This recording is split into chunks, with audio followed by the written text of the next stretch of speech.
I wasn't added to the list until yesterday, so I don't have presentations or anything written down. But I'll speak to you a little bit about what I do, and also why I'm here and why I felt the need of speaking up. But before I start, Professor, your work is incredible. When they say that heroes don't wear capes, you're one of them, and I think you're a hero to many people. So it's not very often you see someone in academia saying, let me go and do it. So thank you for all the work. So my name is Dimitri Perrer. I'm currently the Director of Infrastructure for an AI startup in London called SigTech. We started from a macro hedge fund called Brevan Howard. My founder is a gold Olympia medalist in mathematics and has a PhD in computer science from Cambridge. So we kind of know what we are doing, and when we were developing these solutions that we're currently working on, I really thought about back home. I had been home back in February and I had been speaking to some unemployed software engineers and so on, and I saw that the talent was there, but the direction was not. And much like things that are happening in Sri Lanka, I think the knowledge is there, but the application of knowledge is simply not.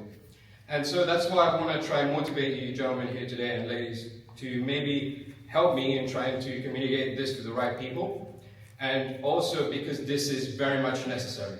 Now we spoke about power that's not being used. I think in Sri Lanka very soon, in the next 5 years, there will be a point in time where we will need data centers built in the country, and those data centers will need power. And it might be a case that individual data centers may need solar energy. Now you might think, why do we need data centers? Previous to SigTech, I was at AstraZeneca, working closely with Cambridge University. They have what you call the zettascale compute. Their compute spans across all of Europe. When they run molecule modeling algorithms or graphic modeling algorithms, they run across Europe. And that's why they are who they are. And even the University of Bristol have a similar system. When you go to Sri Lanka, I've never heard of a high-performance computing system. And students there, when they want to study probably biology or chemistry, they probably don't know what to do with that knowledge. They probably don't have a way of implementing that knowledge. Maybe they want to model a protein, they don't have access, they need to go to America, they need to come to the UK. I think if we start a journey where we say, let's go and implement AI, and when I say AI, I don't mean ChatGPT because that's normally what people tell me. AI is a huge umbrella within computer science, from natural language processing to machine learning to now using large language models. And I think providing this technology will help the future generation have real impact to the world and to the country. Now we spoke about solar energy again, I'll use that example. I don't know, Professor, how you're currently mapping the intensity of sunlight across the country. But you probably can't, you probably don't have the infrastructure required or the compute required to do that. Maybe you didn't even know that was possible in terms of what's currently happening in the US, because that's what they're currently working on. And we can do something similar back home if we have the compute for it. Now, do we go and build a compute? Probably not. If you've been looking at the news very recently, Google has invested so much in Abu Dhabi and in Dubai in their compute infrastructure, and we want to attract some of that investment from Microsoft, Google, AWS, and maybe some other cloud providers to say, hey, why can't we invest in Sri Lanka? I have a good friend of mine, his dad is the owner of a private equity fund in Malaysia, and I asked him, look, why aren't you investing in Sri Lanka? His simple answer, he said, you guys are 30 years behind. And I think that if we don't start something now, in the next 5 years, we're probably looking at a 100-year gap in terms of technology. And that's not coming from some recent graduate who's now some director of a startup. I recently attended a talk by Professor Geoffrey Hinton, who's a 2024 Physics Nobel Prize, and he gave a talk about where language models are and where they're going. And I can tell you they're frighteningly advanced. And they're so advanced that maybe people in our country are not so aware of how to use them. When I speak to software engineers and I say, Mali, maybe use this Python library, they're like, oh man, I didn't even know this was possible. And then next week, they build an entire chatbot, They have the capability, they don't have the direction, and sure, funding will come into place. But in terms of what I'm doing and what I want to do, very recently I started giving out laptops to people in my village. So I come from a village called Vatra, which is close to Kahatugu interchange, if you guys know it. So it's a very poor area, but I started giving out laptops, MacBooks actually, quite good ones.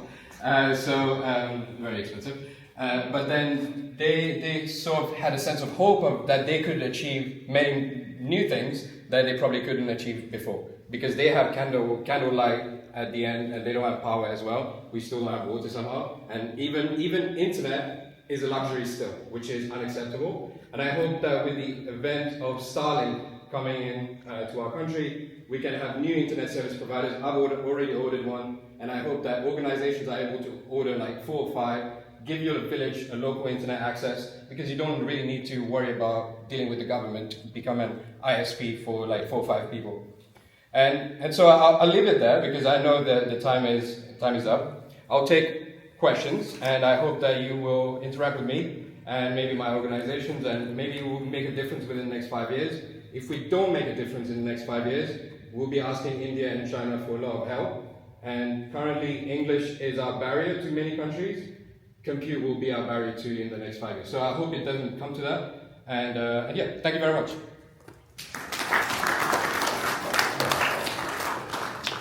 Anyone like to raise a question? Sorry. Anyone got any questions?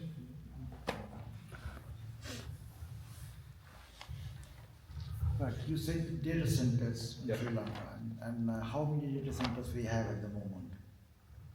Sponsored by Microsoft or Google, I'm not aware that we have any. I think Google, there are- very minimal, very minimal. Yeah. Very minimal. I'm not aware of one that can support the current requirements. Depends on the capacity they can handle. I mean, there might be some small data centers. Yeah, there might be a few small I ones. think dialogue they have, I think. SLT probably has some, They yeah. have something like. HSBC have one. HSBC has one. Data center. Yeah. The most Question big is, Colombo Stock Exchange. yes, my question to you is, have you made any inquiry universities that they are teaching their students on data centers? I've engaged with students from University of Morato and Colombo University. As far as what they've told me, they don't have access to compute clusters to do their research. They probably have data centers. Now a data center can be 5 racks, or it can be 20, like hundreds of racks. Where I come from is on the larger scale. I'm sure they have smaller ones. What they told me is that they have none. Maybe it's because they want to build new ones, but that's what they've told me. That's a football pitch you're about. So Data center size of a football. size of a football pitch, and one that probably requires a dedicated electricity power. Yeah. Could I just make a comment?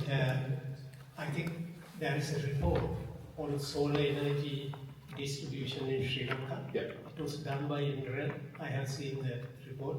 But with AI, there are so many things we can do. We are trying to Yeah. see what it can do. Yeah, I think with reports like that, they're quite static, right? Well, you want something that's quite dynamic. What if you could change the direction of your solar panels on demand to extract the most of, the surface area of the sun? So that's the kind of systems the world is developing, and you probably will benefit from. Yeah. Just one quick thing, a quick question. Yes, Sheila, you go ahead. Thank you. That's really interesting. For both for Professor and for you, and for the society as I think, can they both do a small paper simplifying this? I think I can follow yours. It's really fantastic. There's something I want to speak to you. But for you, this is something a bit more technical for civil engineers like me. Data centers, I'm aware of. It's fantastic in UK. Yes, I would like much more clarity on this, Bobby. For us, all of us, because it's quite an important. I can see where it's going. Yeah. If you can, for all of us to understand, please. Sheila, Just a short paper. Yeah, of course. A little Yeah. synopsis, please. Sheila, we will have a continuous engagement. Yeah, that's what I'm. Yeah. Yeah, so I'm Fantastic. like, Thank You're talking about data centers. I've Yeah. been in this business for a long time. Yeah. The main hurdle is now with the big guns, so-called Amazon, Exactly. Google, Yeah. you name it, Yeah. few others. Yeah. You can't compete with them. Yeah, that's because you can get that service for a lot less price. Yeah. Rather than setting up your own data center. That's true. Somewhere, it could be in Brazil Yeah. or So- Portugal, anywhere. So let me answer it this way. NVIDIA invests a lot in Malaysia to build data centers. We want to attract those giants to build in Sri Lanka. And the reason for that is, many of you know, for example, when you prompt ChatGPT right now, your data is in America, regardless of what you upload, regardless of what you say. Very soon, when we want to develop AI systems, the government will say, I don't want to share my data with XYZ, they need to stay in the country. Therefore, we need data centers in the country to process that and say, yeah, it's not leaving. And my goal and my motivation for this is to attract the giants. Say, come and build, so that if I have a system running in the UK, deploying one in Sri Lanka will take me 10 minutes. Because if you have a new data center deployed by someone else, to get a little bit technical, the APIs and the way you communicate with them is totally different than how you would communicate with the Microsoft system. So it's to attract the giants and say, hey, this is an opportunity for you as well. And they are investing in startups and So stuff. the question mark is, why isn't the UK attracting, they don't want, people running away from UK. They're closing down, like, I think not just the UK, the Europe in general. I'm planning on, my company is leaving to Abu Dhabi, for example, in a few months. And that's because they are afraid. Compared to the US, the European Union has become increasingly afraid, and the UK is just about on building data centers in the AI technology week that you saw. NVIDIA said they will build something. They are already a bit far behind from what you can see as well. We haven't started anything back home. There's no direction, no plan, and I'm sure people are talking, but there's nothing being built physically. So that's why we're already quite behind, and from what you can see, the EU in general and the UK is quite behind compared to the US and compared to China as well. Yeah, another question, actually, just to share something with you, because there's one sentence that you said, Sri Lanka, the high performance computing, there's no knowledge, Yeah. HPC. Yeah. But for that, maybe you're not aware, I'm just sharing that. When it comes to high performance computing, with all the very strange technologies that people do not know they exist, the FPGAs and the Mellanox InfiniBand sort of technologies, without CPUs, the processing without CPU, outside processing, how processing can be done. The Sri Lanka created 2009 the world's fastest stock trading system. Right. It was by far ahead of all of Europe. The result was London Stock Exchange bought Millennium IT at the time. Yeah. The technology stack they used, all the equipment, very, very niche equipment.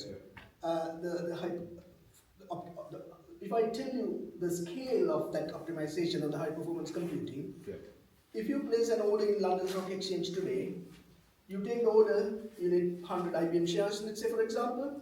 So you need to give them a receipt, okay, it was executed, or it's parked, waiting for another one to come and execute it, that particular order. Yeah.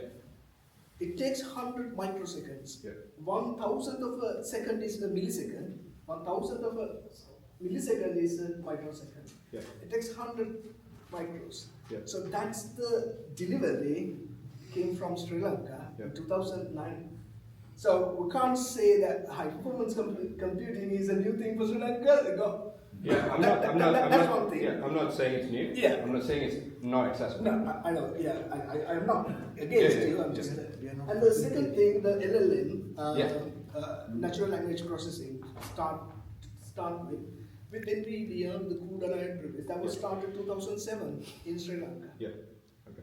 They invested money, and I agree, it was not progress all the way up to with the competitors in the world. But they had the vision, they invested money, the knowledge as well. the knowledge. It's a short-term thing. Short term. When you get money and sell the company to somebody, doesn't pursue with it. Yeah. Then go and sit under a coconut tree, sitting Yeah. in the paddy. Yeah, so I'm saying it's a so we are not backwards, so we need support, as you said, so we need more. Yeah, I agree. I didn't know about the natural NLP being founded then. That's quite remarkable. And it makes our current situation even sadder because you have that knowledge, it's just not being applied. And hopefully this is the end of that. But yeah, thank you. Thank you. Cool. All right, thank you guys.